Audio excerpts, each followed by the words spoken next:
All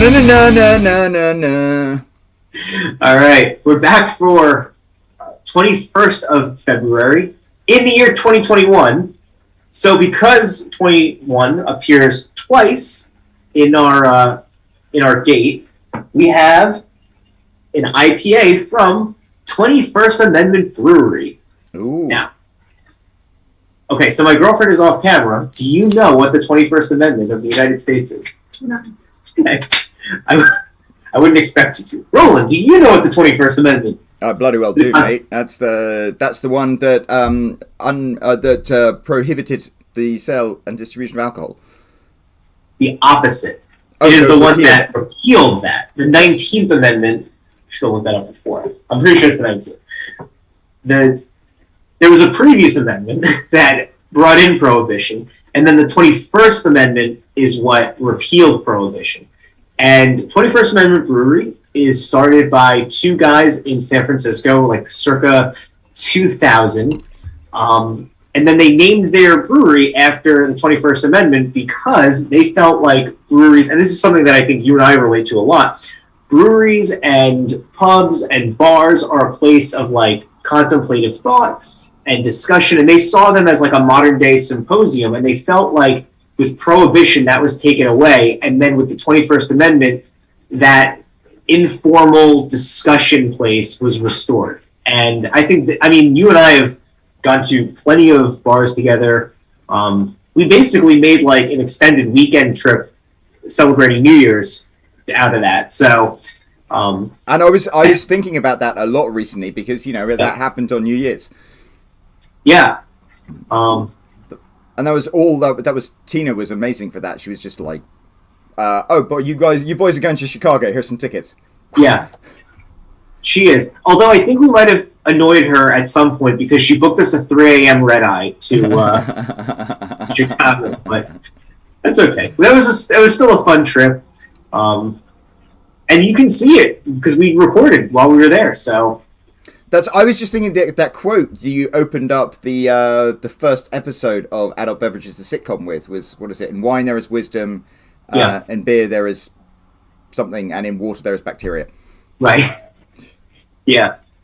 So, all right. Well, we've waxed poetic enough about breweries. Let's get to 21st Amendment. You're right. So this is their IPA, brew free or die. So it's a pun on live free or die. And it's got 70 IBUs for those of you who are interested. So in case you're wondering why that was so funny to Roland and I, we were talking about how we used to talk about the IBUs every episode. And I said, I never understood that because like an IBU is really only pertinent to an IPA. And I said, nobody gives a shit about the Scoville rating of a bell pepper, the same way nobody gives a shit about the IBU of a porter or a stout. But this is an IPA, so 70 IBUs is pertinent information. Let's test it out and see how it goes. Ooh, it smells really nice. It smells really citrusy. Mm-hmm. I gotta say, we talked a long time about how like we're all like IPA'd out. This is nice. This is a beautiful balanced flavor. It's not, I know he said 70, which I guess is like kind of medium range.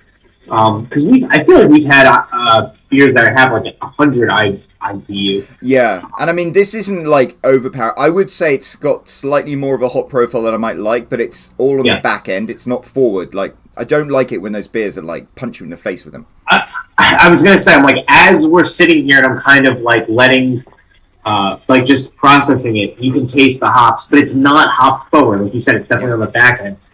The initial taste is very like fruit forward. I was going to say, it's almost like juicy.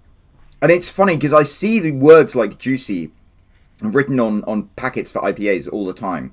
But this is one where it's literally like you've got an overripe orange like melting in your mouth.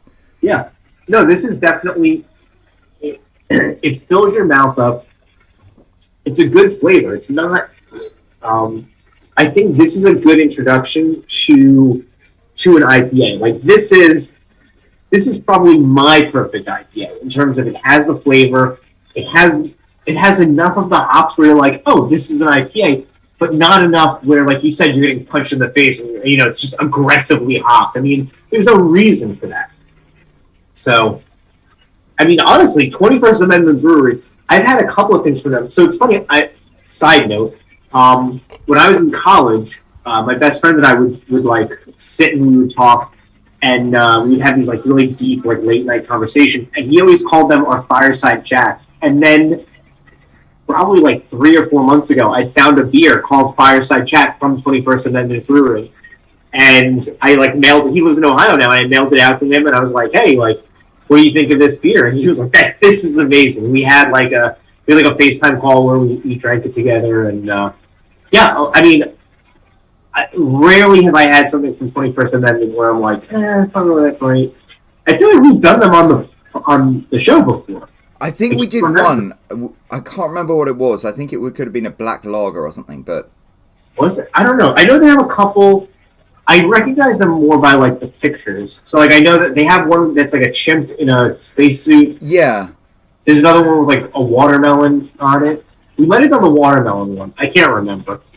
I can't remember, but it's they're the craft brew you see like all the time there, which is probably a good sign. Okay, yeah. Well, I think this is a very, very well done IPA. I'm thoroughly impressed, 21st Amendment Brewery. Keep it up. Absolutely. Right, and on that note, we shall prepare for the 22nd. That's right. See you tomorrow.